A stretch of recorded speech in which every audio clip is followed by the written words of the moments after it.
کہمس نے ابن بریدہ سے، انہوں نے یحییٰ بن یعمر سے روایت کی، انہوں نے کہا کہ سب سے پہلا شخص جس نے بصرہ میں تقدیر سے انکار کی بات کی معبد جہنی تھا۔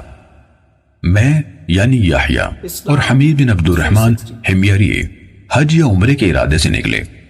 ہم نے آپس میں کہا کاش رسول اللہ صلی اللہ علیہ وسلم کے صحابہ میں سے کسی کے ساتھ ہماری ملاقات ہو جائے تو ہم ان سے تقدیر کے بارے میں ان آج کل کے لوگوں کی کہی ہوئی باتوں کے متعلق دریافت کر لیں۔ توفیق الہی سے ہمیں حضرت عبداللہ بن عمر بن خطاب رضی اللہ عنہما مسجد میں داخل ہوتے ہوئے مل گئے۔ میں اور میرے ساتھی نے ان کو درمیان میں لے لیا، ایک ان کی دائیں طرف تھا اور دوسرا ان کی بائیں طرف۔ مجھے اندازہ تھا کہ میرا ساتھی گفتگو کا معاملہ میرے سپرد کرے گا، چنانچہ میں نے عرض کی، اے ابو عبد الرحمن، یہ عبداللہ بن عمر رضی اللہ عنہما کی کنیت ہے۔ واقع یہ ہے کہ ہماری طرف کچھ ایسے لوگ ظاہر ہوئے جو قرآن مجید پڑھتے ہیں اور علم حاصل کرتے ہیں، اور ان کے حالات بیان کیے۔ ان لوگوں کا خیال ہے کہ تقدیر کچھ نہیں، یعنی ہر کام نئے سرے سے ہو رہا ہے، یعنی پہلے سے اس بارے میں نہ کچھ طے ہے نہ اللہ کو اس کا علم ہے۔ ابن عمر رضی اللہ عنہما نے فرمایا، جب تمہاری ان لوگوں سے ملاقات ہو تو انہیں بتا دینا کہ میں ان سے بری ہوں اور وہ مجھ سے بری ہیں۔ اس ذات کی قسم جس کے نام کے ساتھ عبداللہ بن عمر حلف اٹھاتا ہے، اگر ان میں سے کسی کے پاس احد پہاڑ کے برابر سونا ہو اور وہ اسے خرچ بھی کر دے تو اللہ تعالیٰ اس کی طرف سے اس کو قبول نہیں فرمائے گا یہاں تک کہ وہ تقدیر پر ایمان لے آئے۔ پھر کہا، مجھے میرے والد عمر ابن خطاب رضی اللہ عنہ نے بتایا، ایک دن ہم رسول اللہ صلی اللہ علیہ وآلہ وسلم کی خدمت میں حاضر تھے کہ اچانک ایک شخص ہمارے سامنے نمودار ہوا۔ اس کے کپڑے انتہائی سفید اور بال انتہائی سیاہ تھے۔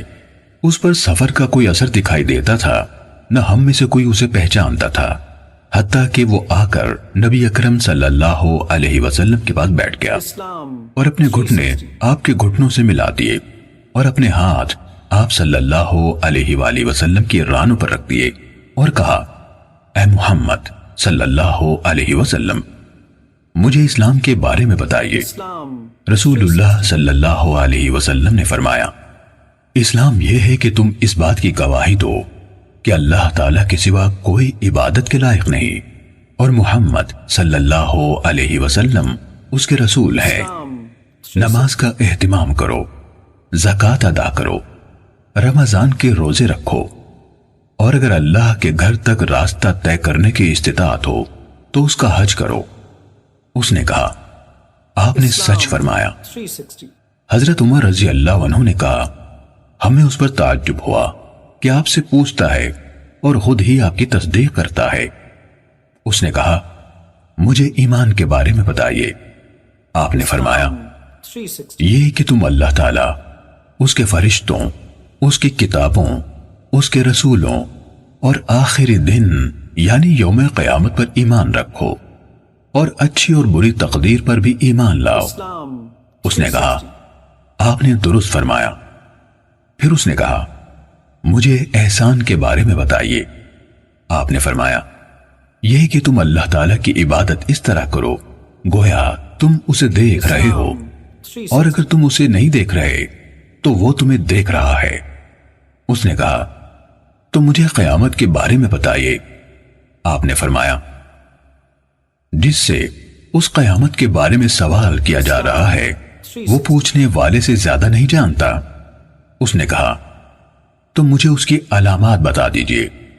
آپ نے فرمایا، علامات یہ ہیں کہ لونڈی اپنی مالکہ کو جنم دے، اور یہ کہ تم ننگے پاؤں، ننگے بدن، محتاج، بکریاں چرانے والوں کو دیکھو کہ وہ اونچی سے اونچی عمارتیں بنانے میں ایک دوسرے کے ساتھ مقابلہ کر رہے ہیں۔ حضرت عمر رضی اللہ عنہ نے کہا، پھر وہ سائل چلا گیا۔ میں کچھ دیر اسی عالم میں رہا، پھر آپ صلی اللہ علیہ وآلہ وسلم نے مجھ سے کہا، اے عمر، تمہیں معلوم ہے کہ پوچھنے والا کون تھا؟ میں نے عرض کی، اللہ اور اس کا رسول زیادہ آگاہ ہے۔